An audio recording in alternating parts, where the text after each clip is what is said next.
সব নাগরিকের অধিকার সমান, আইনের শাসনই হবে শেষ কথা, নিয়ন্ত্রণ হবে দুর্নীতি, জাতির উদ্দেশ্যে প্রথম ভাষণে প্রধানমন্ত্রী তারেক রহমান।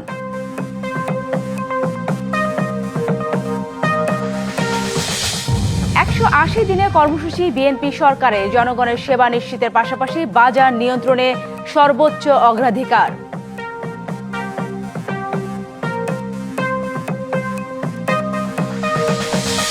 জনগণকে দেওয়া প্রতিশ্রুতি রক্ষার অঙ্গীকার নতুন মন্ত্রীদের, কূটনীতি হবে সবার আগে বাংলাদেশ, সমালোচনার জবাব দিলেন খলিলুর রহমান।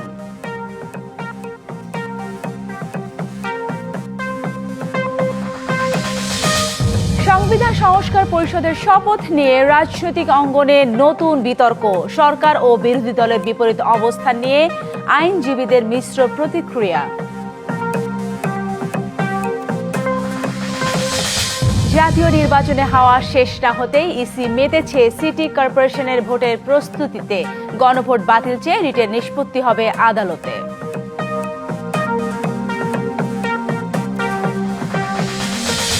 শুরু হলো সিয়াম সাধনার মাস, পণ্যের দাম বৃদ্ধিকারীদের বঙ্গোপসাগরে নিক্ষেপের হুঁশিয়ারি ধর্মমন্ত্রীর, রমজানে বন্ধ থাকছে স্কুল। বাংলাদেশের সব নাগরিক সমান অধিকার ভোগ করবে, জোর জবরদস্তি নয়, আইনের শাসনই হবে রাষ্ট্র পরিচালনার শেষ কথা, জাতির উদ্দেশ্যে দেওয়া প্রথম ভাষণে দৃঢ় কণ্ঠে জানিয়ে দিলেন প্রধানমন্ত্রী তারেক রহমান। দেশের আইন শৃঙ্খলা পরিস্থিতির উন্নয়ন এবং কঠোরভাবে দুর্নীতি নিয়ন্ত্রণ করে জনমনে শান্তি নিরাপত্তা ফিরিয়ে আনাই সরকারের প্রথম অগ্রাধিকার বললেন প্রধানমন্ত্রী। রমজানের নিত্যপণ্যের দাম নিয়ন্ত্রণ সহ সব ক্ষেত্রে অনিয়মের সিন্ডিকেট ভেঙে দিতে তার সরকার বদ্ধপরিকর বললেন প্রধানমন্ত্রী। আমি সশ্রদ্ধ চিত্তে তারেক রহমান সশস্ত্র চিত্রে মঙ্গলবার বাংলাদেশের 11তম প্রধানমন্ত্রী হিসেবে শপথ নেন তারেক রহমান। পরদিনই নানা ব্যস্ততার পর রাতে সরকার প্রধান হিসেবে প্রথম ভাষণ দেন জাতির উদ্দেশ্যে। শুরুতে শুভেচ্ছা অভিনন্দন জানান দেশবাসীকে। আমি দেশবাসীকে শুভেচ্ছা এবং আন্তরিক অভিনন্দন জানাই। প্রধানমন্ত্রী বলেন, বাংলাদেশ হবে ধর্ম বর্ণ নির্বিশেষে সবার। তার সরকারের লক্ষ্য নিরাপদ, মানবিক, গণতান্ত্রিক রাষ্ট্র প্রতিষ্ঠা। আমি দেশবাসীর উদ্দেশ্যে একটি বার্তা দিয়ে বলতে চাই, মুসলমান, হিন্দু, বৌদ্ধ, খ্রিস্টান তথা দল, মত, ধর্ম, বর্ণ নির্বিশেষে পাহাড়ে কিংবা সমতলে বসবাসকারী এই দেশ আমাদের সবার। প্রতিটি নাগরিকের জন্যই এই দেশকে আমরা একটি নিরাপদ ভূমিতে পরিণত করতে চাই, একটি স্বনির্ভর, নিরাপদ, মানবিক, গণতান্ত্রিক বাংলাদেশ প্রতিষ্ঠায় বিএনপি সরকারের লক্ষ্য। দুর্নীতি, দুঃশাসন, ভঙ্গুর অর্থনীতি আর দুর্বল শাসন কাঠামো, এমন পরিস্থিতিতে দেশের হাল ধরেছেন জানিয়ে আইন শৃঙ্খলা পরিস্থিতির উন্নয়ন আর কঠোরভাবে দুর্নীতি দমনে জোর দেন তারেক রহমান। আইন শৃঙ্খলা পরিস্থিতির উন্নয়ন এবং কঠোরভাবে দুর্নীতি নিয়ন্ত্রণের মাধ্যমে জনগণের মনে শান্তি নিরাপত্তা ফিরিয়ে আনাই হচ্ছে আমাদের সরকারের প্রধান অগ্রাধিকার। দেশ পরিচালনায় বিএনপি সরকারের নানা উদ্যোগের কথা তুলে ধরে বলেন, দেশের প্রতিটি সরকারি এবং বেসরকারি প্রতিষ্ঠান থাকবে রাজনৈতিক প্রভাব মুক্ত। দেশের প্রতিটি সাংবিধানিক এবং সরকারি বেসরকারি প্রতিষ্ঠান চলবে বিধিবদ্ধ নীতি নিয়মে। দলীয় কিংবা রাজনৈতিক প্রভাব, প্রতিপত্তি অথবা জোর জবরদস্তি নয়, আইনের শাসনই হবে রাষ্ট্র পরিচালনার শেষ কথা। রমজানে পবিত্রতা রক্ষার আহ্বান জানিয়ে তারেক রহমান সতর্ক করেন নিত্যপণ্য নিয়ে সিন্ডিকেটের বিষয়ে। এই মাসটিকে ঘিরে ব্যবসায় অধিক মুনাফা লাভের প্রবণতা লক্ষণীয়। আপনাদের প্রতি আমার বিনীত আহ্বান, রমাদানের পবিত্রতা রক্ষার্থে এই মাসটিকে আপনারা ব্যবসা মুনাফা লাভের মাস হিসাবে পরিগণিত করবেন না। দ্রব্যমূল্য যাতে সাধারণ মানুষের নাগালের বাইরে না যায়, এ ব্যাপারে ব্যবসায়ীরা দয়া করে সতর্ক থাকবেন। সারা দেশে যোগাযোগ ব্যবস্থাকে ঠেলে সাজানোর উদ্যোগের কথাও জানান প্রধানমন্ত্রী।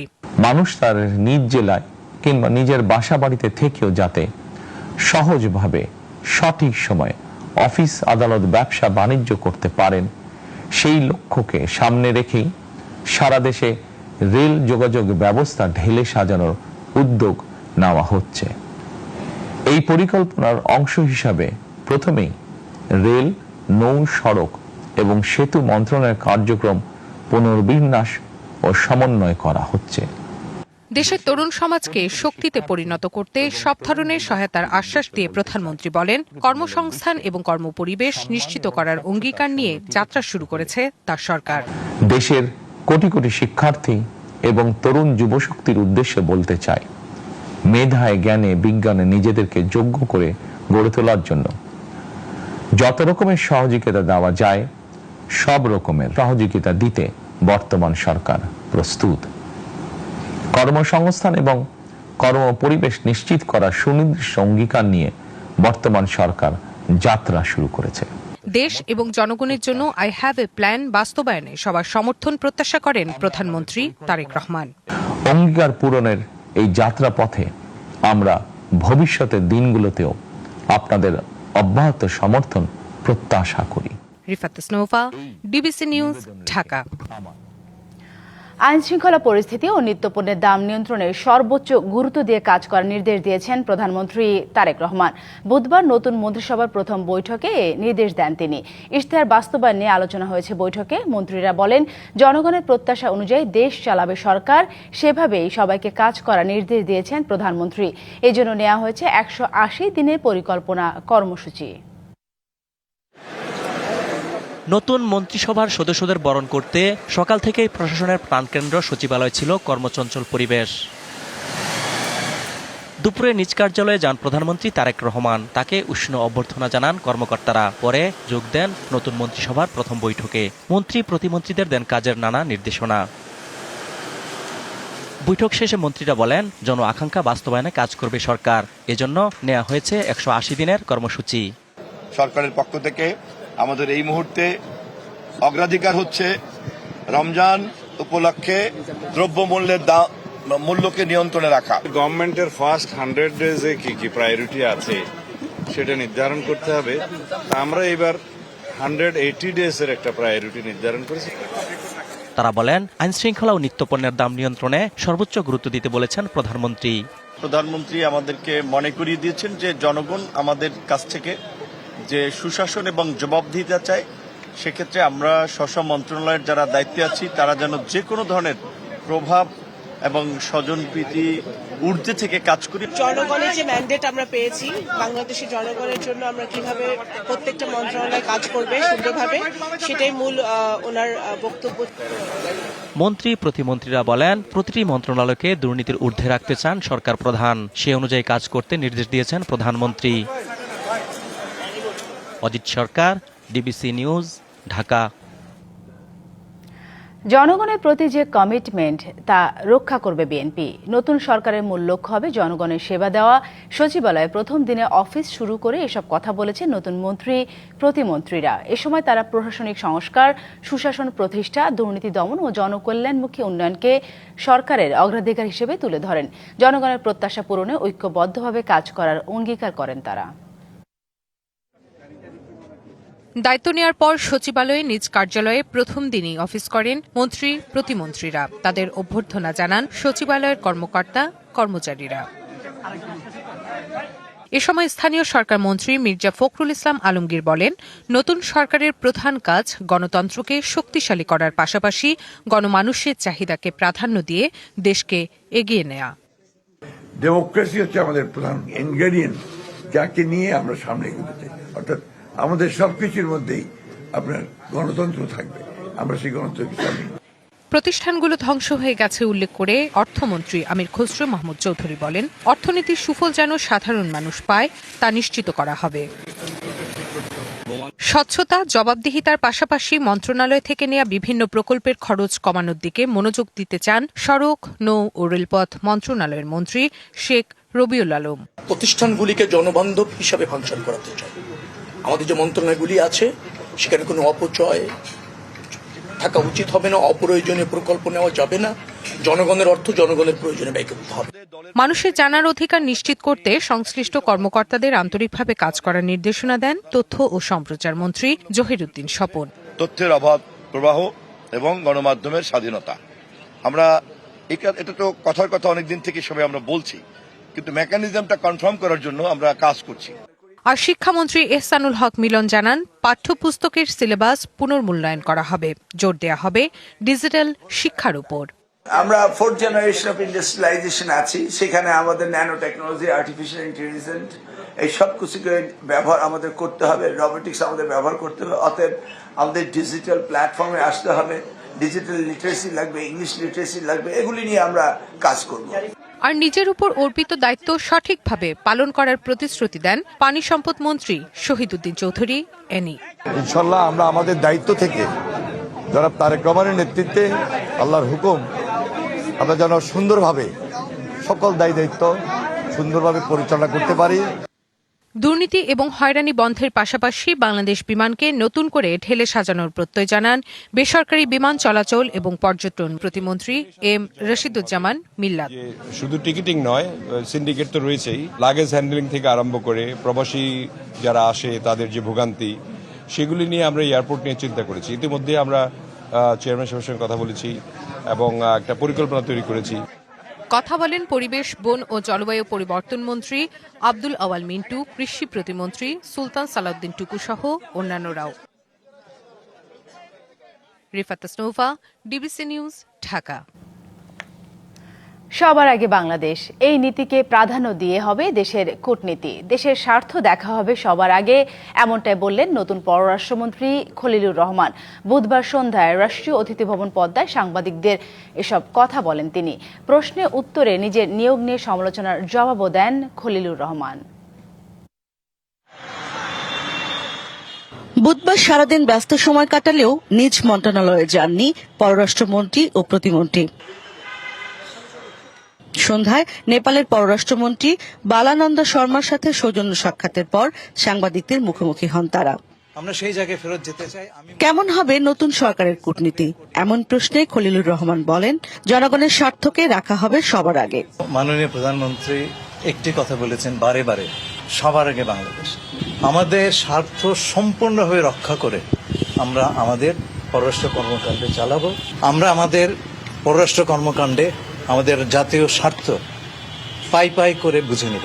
1.5 বছর ধরে টানাপোড়েন চলতে থাকা ভারতের সাথে সম্পর্ক কি স্বাভাবিক হবে? নতুন পররাষ্ট্রমন্ত্রীর উত্তর, সব দেশের সাথেই সমতার ভিত্তিতে সম্পর্ক চায় নতুন সরকার। সভরেন ইকুয়ালিটি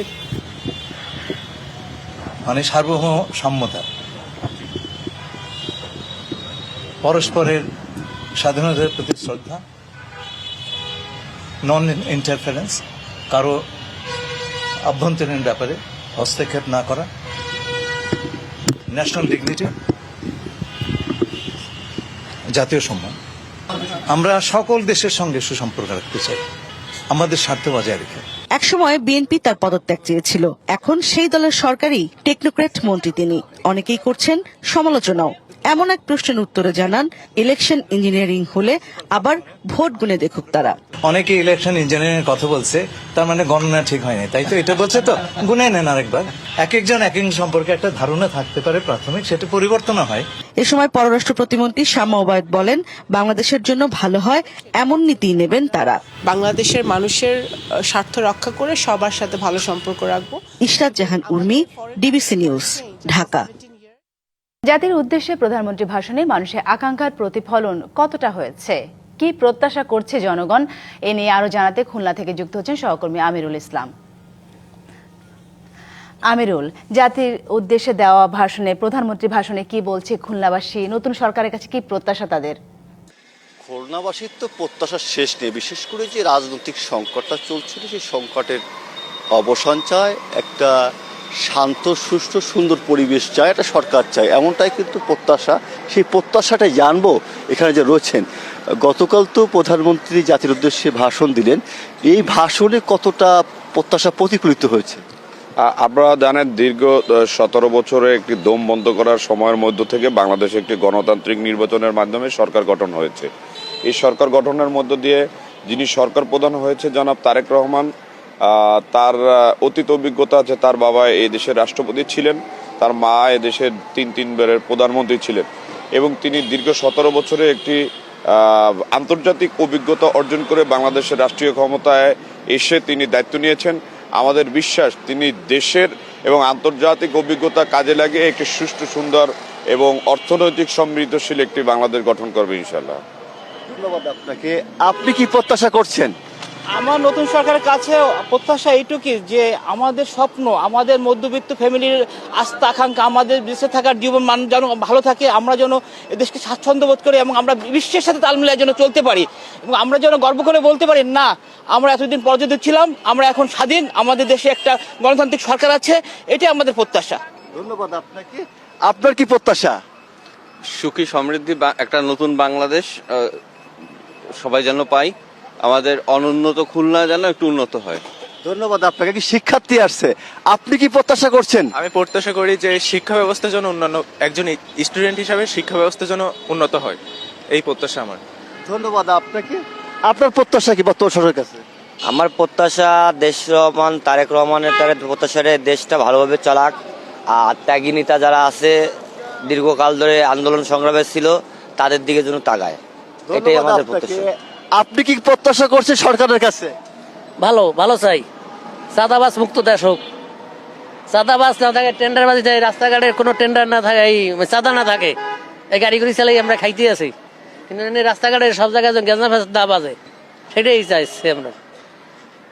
ধন্যবাদ আপনাকে। এবং মানুষের যে প্রত্যাশা নানাবিধ প্রত্যাশা রয়েছে, বিশেষ করে যে সরকারের কাছে তাকিয়ে আছে, বিশেষ করে দীর্ঘ সময় যে রাষ্ট্রর যেটা অস্থির অবস্থা ছিল সেই অবস্থা থেকে একটা শান্ত পরিবেশ আসবে এবং রাষ্ট্রের যে অর্থনৈতিক সমৃদ্ধি ঘটবে এবং মানুষের সুশাসন প্রতিষ্ঠিত হবে, ন্যায় প্রতিষ্ঠা হবে, ন্যায় বিচারের মাধ্যমে মানুষের একটা সুন্দর জীবন ব্যবস্থা চায়, যা এই সরকার বাস্তবায়ন করে, এমনটাই প্রত্যাশা করছে খুলনাবাসী।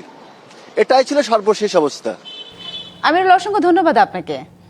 সংবিধান সংস্কার পরিষদের শপথ নিয়ে রাজনৈতিক অঙ্গনে শুরু হয়েছে নতুন বিতর্ক।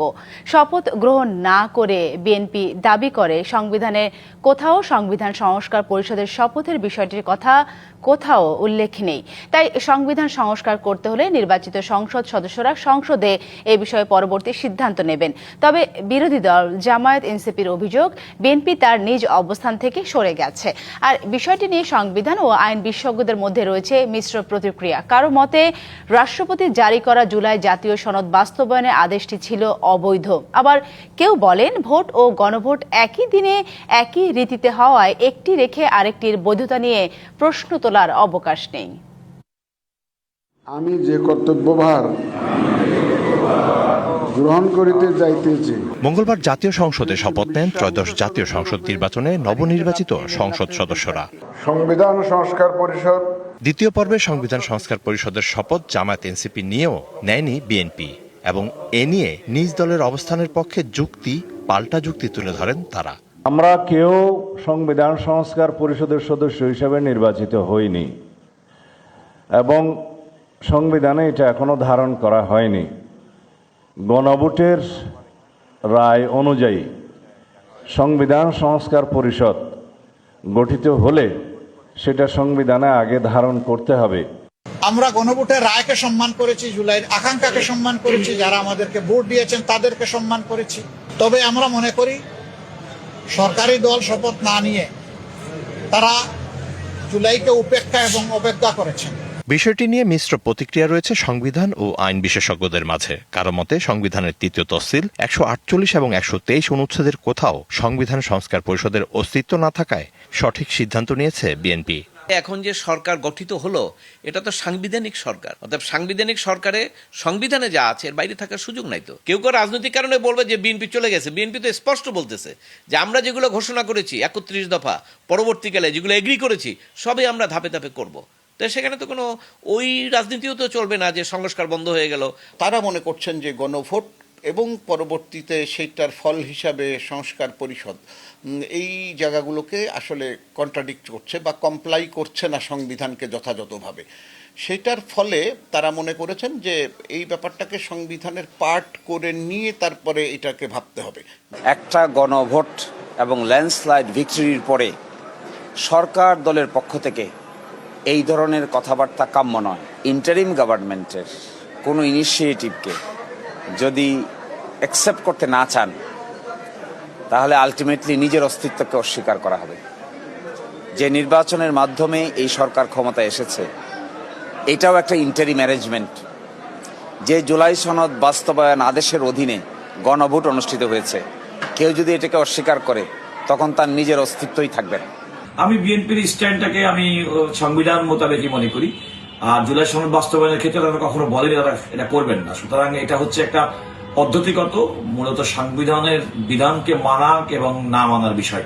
বিএনপি দায়িত্বশীল রাজনৈতিক দল এবং আমি মনে করি যে তারা সরকার গঠন করছে তারা দায়িত্বশীলতার পরিচয় দিয়ে এই সংবিধান মেনে এগোচ্ছেন। বিশ্লেষকদের মতে হ্যাঁ ভোট জয়ী হয় জনগণ সংবিধান সংস্কারের পক্ষে মত দিয়েছে।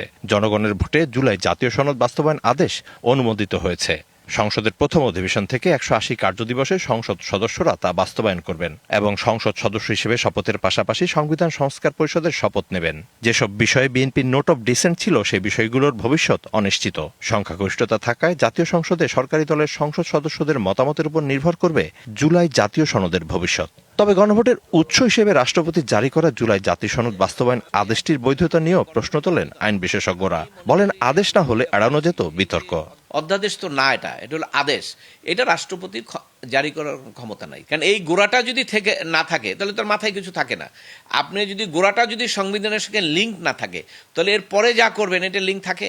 লিঙ্ক তো থাকে না। আপনি অর্ডিন্যান্সের ফরম্যাটে না যাওয়াতে লিগ্যাল কন্ট্রাডিকশনটা তৈরি হয়েছে, এক।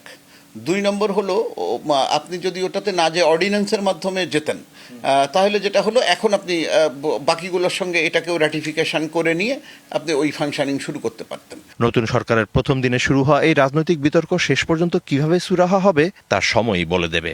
তবে দেশের স্বার্থে সরকার এবং বিরোধী দলের ইতিবাচক রাজনীতি আইনজ্ঞদের প্রত্যাশা। সাধারণ মানুষের ডিজায়ার হলো যে তারা সুন্দর করে কাজ করবেন, আমরা একটা সুষ্ঠু গণতান্ত্রিক রাষ্ট্র পাবো। Mizan Ahmed, DBC news, Dhaka.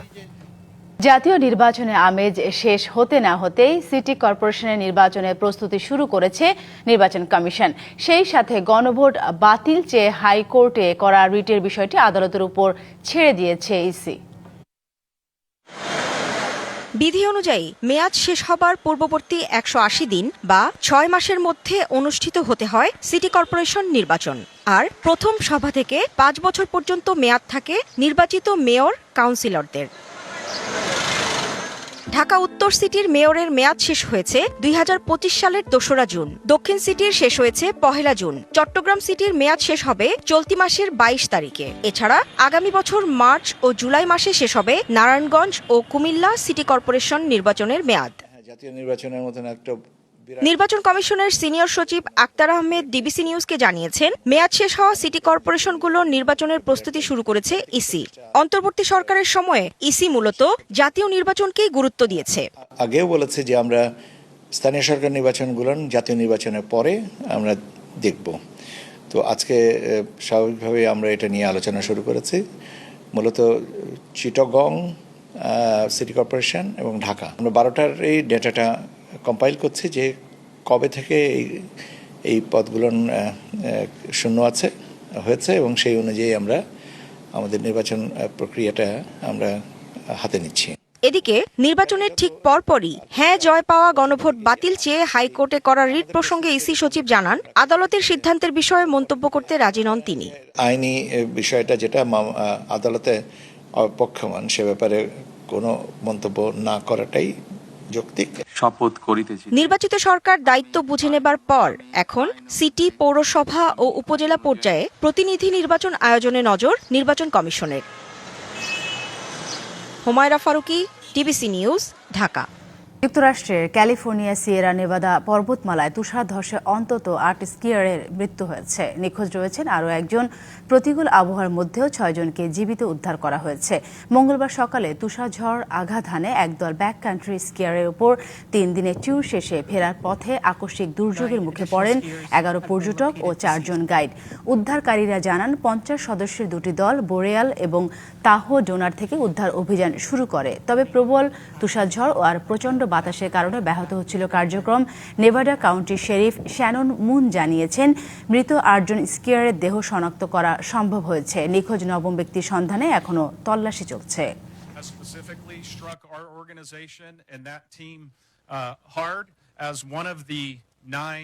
Robotics এবং কৃত্রিম বুদ্ধিমত্তার দৌড়ে নতুন মাইল ফলক ছুঁয়েছে চীন। সম্প্রতি দেশটির একটি প্রযুক্তি প্রতিষ্ঠান এমন এক হিউম্যানয়েড রোবট তৈরি করেছে যা রীতিমতো মার্শাল আর্ট বা যুদ্ধবিদ্যায় পারদর্শী। মানব সদৃশ রোবটকে দেখা গেছে চীনের ঐতিহ্যবাহী শাওলিন কুংফু অনুশীলন করতে।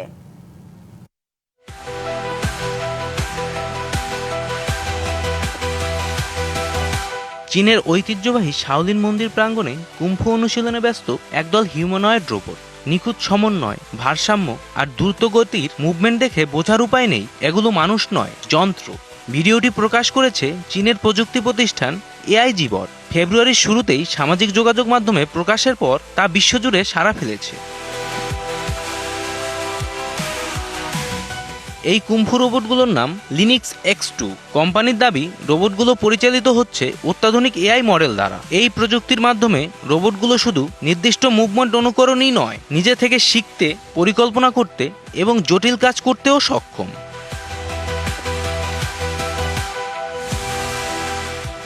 রোবোটিক্সে চীনের এমন অগ্রগতি অবশ্য নতুন নয়। 2025 সালে সাংহাই ভিত্তিক এক প্রতিষ্ঠান মানুষের মতো সাইকেল চালাতে সক্ষম রোবট প্রশিক্ষণ করেন। পরে জিমন্যাস্টিক্স পারফরমেন্সেও চমক দেখায় তারা। কুম্ফুর মতো ঐতিহ্যবাহী যুদ্ধ কৌশলে যখন দক্ষ হয়ে উঠেছে রোবট, তখন প্রশ্ন উঠেছে ভবিষ্যৎ বিশ্বে মানুষ আর যন্ত্রের সীমারেখা ঠিক কোথায়। প্রযুক্তির এই অগ্রযাত্রা কোথায় গিয়ে থামে সেটাই এখন দেখার বিষয়। জয় রায়, ডিবিসি নিউজ ডেস্ক।